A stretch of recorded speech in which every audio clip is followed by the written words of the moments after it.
From the Ohio AgNet, voice you know with the News You Trust studio, sponsored by the Family Forest Carbon Program, where we help family forest owners get paid to improve the health of their woods.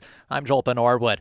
June almost here, and the American Dairy Association Mideast is celebrating National Dairy Month during the month of June. We'll be chatting with them next week. Visit their website at drink-milk.com to learn more. And also next week, we'll be talking with the good folks at Ohio Corn and Wheat. Listen in Tuesday for that update. Rain, rain, go away. I sound like a broken record at this point through the spring. Was just talking with some farmers this morning in Marion County. Said they've got about 50% of their crop in. Let's see what the ag weather forecast holds thanks to Seed Consultants. Simply better performance online at seedconsultants.com. Here's Ryan. We've got some moisture trying to push through the Buckeye State here this afternoon. I'm Chief Meteorologist Ryan Martin. Quick forecast update for you as expected. That little wave of moisture coming through the Ohio and Tennessee valleys is throwing rain into southern parts of Ohio.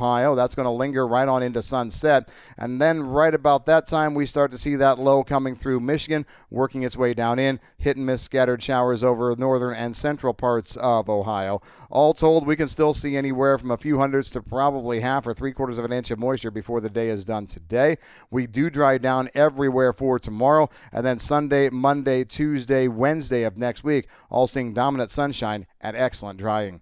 I'm Ryan Martin. Thanks, Ryan. A federal court has blocked President Donald Trump's plan to impose tariffs on imports from almost every country in the world. A three-judge panel of the U.S. Court of International Trade ruled that Trump overstepped his authority when he invoked the 1977 International Emergency Economic Powers Act to declare a national emergency and justify the sweeping tariffs. Its decisions can be appealed to the Federal Circuit Court of Appeals, where the legal challenges to the tariffs will likely end up. June 1st is Sunday, and that means after several years of USDA hearings within the dairy industry, changes to the federal milk marketing orders take effect.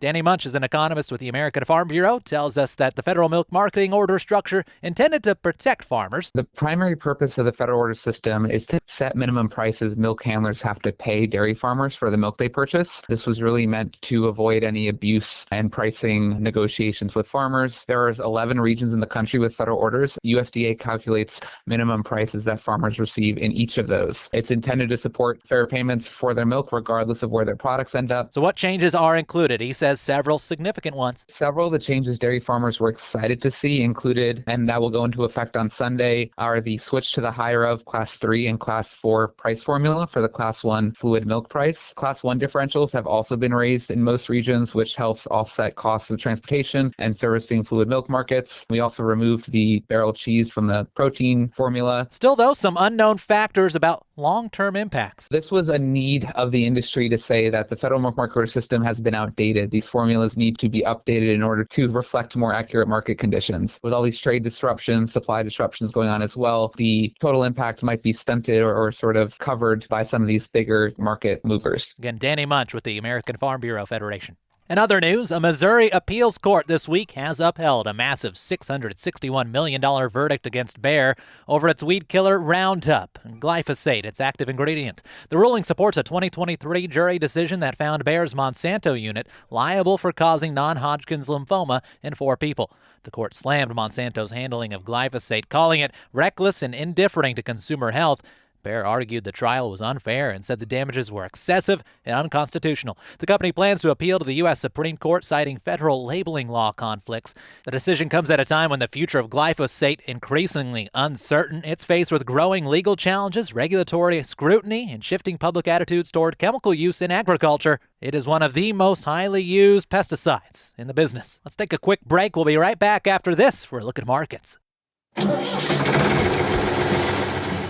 If your summer road trip leads you to Ohio's farm country, be sure to share the road with Ohio's farmers. Farm machinery moves slowly, makes wide turns, and needs extra space to avoid obstacles like mailboxes and guardrails. Let's all be mindful and make sure everyone gets home safe and sound this year. This message brought to you by the Ohio AgNet, OSU Extension Ag Safety and Health Team, and this station. What's driving markets today? Thanks to Brandt, helping growers take control for over 70 years. This is Doug Tunney with Life's Mercantile, providing you with the weekly U.S. export sales numbers. Corn sales were 36 million bushels and near the low end of expected. Soybean sales were disappointing and a dismal 5.3 million bushels. Wheat sales were 4.7 million bushels and just above the low end of expectations. Grain this morning are mixed. Corn is unchanged, beans down 4 to 7 cents, and wheat down 1 cent. Grains are solely lacking a bullish fundamental driver as the Iowa crop rating of 83% good and excellent and the highest in 10 years is serving as a line in the sand to keep prices sideways to lower.